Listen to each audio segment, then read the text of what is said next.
بسم اللہ الرحمن الرحیم۔ سخنوران جہاں السلام علیکم۔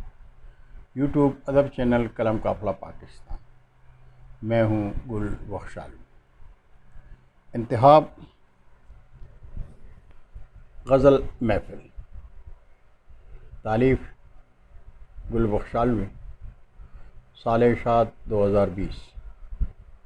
شامل انتخاب شعراء و شاعرات کے کلام سے انتخاب میری پسند۔ انتخاب غزل محفل کے شعراء و شاعرات کے کلام سے منتخب اشعار کا سلسلہ نمبر 4۔ لیکن پہلے قلم قافلہ کے لیے لفظوں کی گلپاشی۔ سید محمد طاہر شاہ، سید پور روڈ، پنڈورا، راولپنڈی سے لکھتے ہیں، امیر قلم قافلہ گل بخشالوی کی قیادت میں قلم قافلہ جہان ادب کے فاصلوں کو بہت کامیابی سے عبور کرتا جا رہا ہے۔ ادبی محاذ پر ان کے قلم کی ہر کامرانی اس بات کا ثبوت ہے کہ راستے میں ان کے منتظر اور منزلیں ان کا مقدر ہیں۔ قلم سے علم کی شمع روشن کرنا ادبی عروج کا ذریعہ اور حصول معراج ادب کا راستہ ہے، جو کہ گل بخشالوی کا مقصد حیات بن چکا ہے۔ گل بخشالوی کی قلم سے محبت قدرت کی ایسی عطا ہے جو ہر کسی کو نصیب نہیں ہوتی۔ آپ نے اس محبت کے وجود کو معدت کا روپ دینے کے لیے اپنے شب و روز ایک کر رکھے ہیں۔ تصنیف و تالیف پر مبنی آپ کی کئی کتب آپ کی اس محبت کا منہ بولتا ثبوت ہے۔ گل بخشالوی کی قلم سے محبت اگر اسی طرح جاری رہی تو یقیناً گل بخشالوی ایک دن چمنستان ادب کے ایسے گل ادب کی حیثیت اختیار کر جائیں گے جس کے رنگ و بو کے بغیر اس چمن کا جمال محال ہوگا۔ گل بخشالوی اپنی ادبی خدمات کے بل بوتے پر بہت جتن اور لگن سے ادب کے چمن کی پبن میں سخن کی کرن بن کر اضافہ فرما رہے ہیں۔ ادبی سفر میں آپ کی مہکار تخیل پر ادراک کی پوار بن کر برستی ہے، جس سے تخلیق میں جنکار کے آثار نمودار ہونے لگتے ہیں، جو فکر کو بیدار کر کے اظہار کی منزل تک لے جاتے ہیں۔ دعا ہے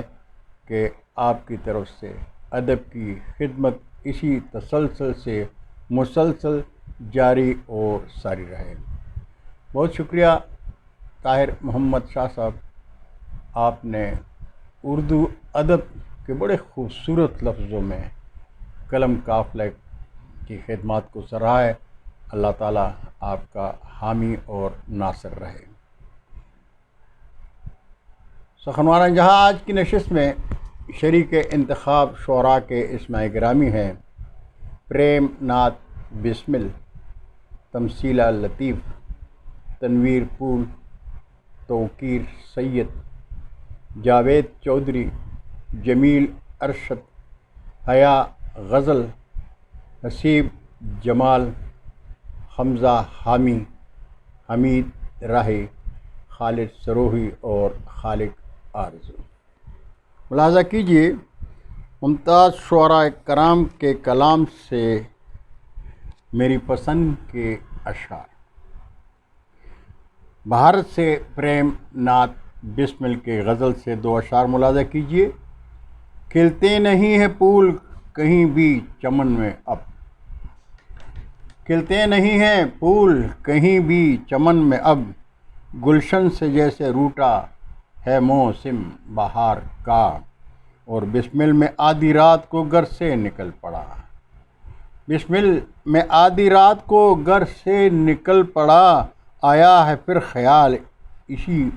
آیا ہے پھر خیال اسی کے دیار کا۔ اور راولپنڈی پاکستان سے تمثیلہ لطیف صاحبہ کے غزل سے دو اشعار ملاحظہ کیجیے کہ کہتے ہیں کتنے مہنگے ہیں میرے اشک گٹھا مہنگی ہے،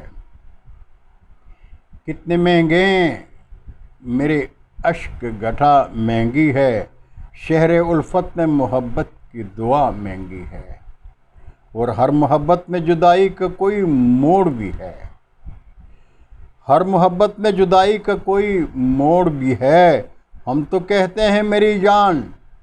سزا مہنگی ہے، ہم تو کہتے ہیں میری جان سزا مہنگی ہے۔ اور نیو یارک امریکہ سے تنویر پور صاحب کی غزل سے دو اشعار ملاحظہ کیجیے کہ رخ تاباں کے جلووں میں نہیں ہیں داغ اور دبے، رخ تاباں کے جلووں میں نہیں ہیں داغ اور دبے، خجل ہوگا اگر ماہ منور سامنے آیا، خجل ہوگا اگر ماہ منور سامنے آیا، نگاہیں منتظر اہل چمن کی پھول ہر لمحہ، نگاہیں منتظر اہل چمن کی پھول ہر لمحہ، جو للکارے خزاں کو وہ گلے تر سامنے آئے، جو للکارے خزاں کو وہ گلے تر سامنے آئے۔ اور تحصیل جنڈ پاکستان سے توقیر سید صاحب کے کلام سے دو اشعار ملاحظہ کیجیے، کہتے ہیں کہ منافقت کی یہ عمدہ مثال ہے لوگوں، منافقت کی یہ عمدہ مثال ہے لوگوں، کہ میرا بھائی بھی پرسان حال ہے لوگوں، کہ میرا بھائی بھی پرسان حال ہے لوگوں، پرندے خود بخود اس سمت آ نکلتے ہیں، پرندے خود بخود اس سمت آ نکلتے ہیں، کہ پھینکا اس نے ایک ایسا ہی جال ہے لوگوں، کہ پھینکا اس نے ایک ایسا ہی جال ہے لوگوں۔ اور کلام پیش خدمت ہے برطانیہ سے جاوید چودھری صاحب کی غزل سے دو اشعار۔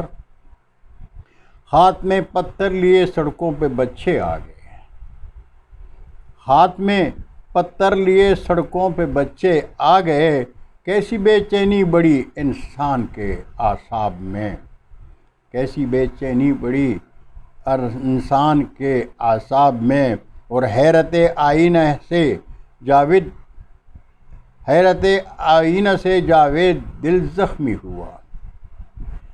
حیرت آئینہ سے جاوید دل زخمی ہوا، بدگمانی کا گماں موجود ہے اسباب میں، بدگمانی کا گماں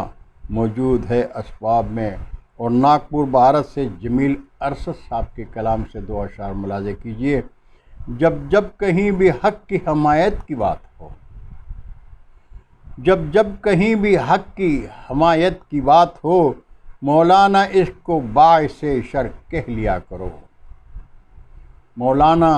اس کو باعث شر کہہ لیا کرو، ارشد یہ التماس ہے ہر ذی شعور سے، ارشد یہ التماس ہے ہر ذی شعور سے، جگنو بھی ہو کوئی تو کمر کہہ لیا کرو، جگنو بھی ہو کوئی تو کمر کہہ لیا کرو۔ اور کراچی پاکستان سے حیا غزل صاحبہ کے کلام سے دو اشعار میری پسند کے، میری ہر ایک ریاضت کا ثمر دیتا ہے، میری ہر ایک ریاضت کا ثمر دیتا ہے، ہاتھ اٹھتے ہی دعاؤں میں اثر دیتا ہے، ہاتھ اٹھتے ہی دعاؤں میں اثر دیتا ہے، خاموشی کو میرے الفاظ عطا کر کے نئے، خاموشی کو میری الفاظ عطا کر کے نئے، مردہ کاغذ کے مسامات کو بر دیتا ہے، مردہ کاغذ کے مسامات کو بر دیتا ہے۔ اور اسلام آباد پاکستان سے حسیب جمال صاحب کی غزل سے دو اشعار، جی چاہتا تھا دیکھ لوں تیری زمین پر، جی چاہتا تھا دیکھ لوں تیری زمین پر، ورنہ تو عالی شان تھا گر آسمان پر، ورنہ تو عالی شان تھا گر آسمان پر، اہل زمین کے آنکھ سے کیسے چھپے گا وہ، اہل زمین کی آنکھ سے کیسے چھپے گا وہ، دکھلائے جو اپنا ہنر آسمان پر، دکھلائے گا جو اپنا ہنر آسمان پر، اہل زمین کی آنکھ سے کیسے چھپے گا وہ، دکھلائے گا جو اپنا ہنر آسمان پر۔ اور کراچی پاکستان سے حمزہ حامد صاحب کی غزل سے دو اشعار ملاحظہ کیجیے۔ ایک تو شہر کے معیار بھی ہیں سارے غلط، ایک تو شہر کے معیار بھی ہیں سارے غلط، دوسرا صاحب کردار بھی ہیں سارے غلط، کتنے بے جرم ہوئے قتل بنا میں مذہب، کتنے بے جرم ہوئے قتل بنا میں مذہب، صاحب جبہ و دستار بھی ہیں سارے غلط، صاحب جبہ و دستار بھی ہیں سارے غلط۔ اور سرگودا پاکستان سے حمید رائی صاحب کے کلام سے ملاحظہ کیجئے کہ آنسو میرے لیے بھی بہاؤ گے کسی روز، آنسو میرے لیے بھی بہاؤ گے کسی روز، خود رو کے بھی اوروں کو رلاؤ گے کسی روز، اور جس طرح مجھ کو تم نے رلایا ہے میری جان، جس طرح مجھ کو تم نے رلایا ہے میری جان، اشکوں میں ایسے تم بھی نہاؤ گے میری، اشکوں میں ایسے تم بھی نہاؤ گے کسی روز، جس طرح مجھ کو تم نے رلایا ہے میری جان، اشکوں میں ایسے تم بھی نہاؤ گے کسی روز۔ اور گوجرانوالا پاکستان سے خالد سروہی صاحب کے غزل سے دو اشعار ملاحظہ کیجیے۔ فلک کے ستاروں سے تھی جن کو رغبت، فلک کے ستاروں سے تھی جن کی رغبت، وہ جگنو بھی اب کہکشاں پر کھڑے ہیں، بھلا کیسے ہوگا یقین ان کو حاصل، بھلا کیسے ہوگا یقین ان کو حاصل، جو اب تک سروہی گماں پر کھڑے ہیں، جو اب تک سروہی گماں پر کھڑے ہیں۔ اور ساہیوال پاکستان سے خالق آرزو صاحب کی غزل سے دو اشعار ملاحظہ کیجیے۔ کہتے ہیں قدم قدم پہ ہمیں دشمنوں کی یاد آئی، قدم قدم پہ ہمیں دشمنوں کی یاد آئی، کچھ اس ادا سے ہمیں دوستوں نے گھیر لیا، نہ پوچھ کیسے کٹے تیرے بعد شام و سحر، نہ پوچھ کیسے کٹے تیرے بعد شام و سحر، کبھی غموں نے کبھی الجھنوں نے گھیر لیا، کبھی غموں نے کبھی الجھنوں نے گھیر لیا۔ بہت شکریہ سخنوران جہاں، امید ہے کہ آپ کو قلم قافلہ کا یہ سلسلہ پسند آ رہا ہوگا، اور اگر واقعی آپ کو یہ سلسلہ پسند ہے تو قلم قافلہ کے یوٹیوب چینل کو سبسکرائب کر کے دوستوں کے ساتھ شیئر کریں اور گھنٹی ضرور بجائیں۔ یہ آپ کی محبت قلم قافلہ سے اور اردو ادب سے محبت ہوگی، تاکہ ہم مل کر اردو ادب کی شادابی کے لیے وہ کام کریں جو ہمیں کرنا چاہیے۔ وما علینا الا البلاغ، اردو ادب زندہ باد۔ انشاءاللہ پھر ملاقات ہوگی اگر زندگی نے ساتھ دیا، تب تک کے لیے خدا حافظ، السلام علیکم۔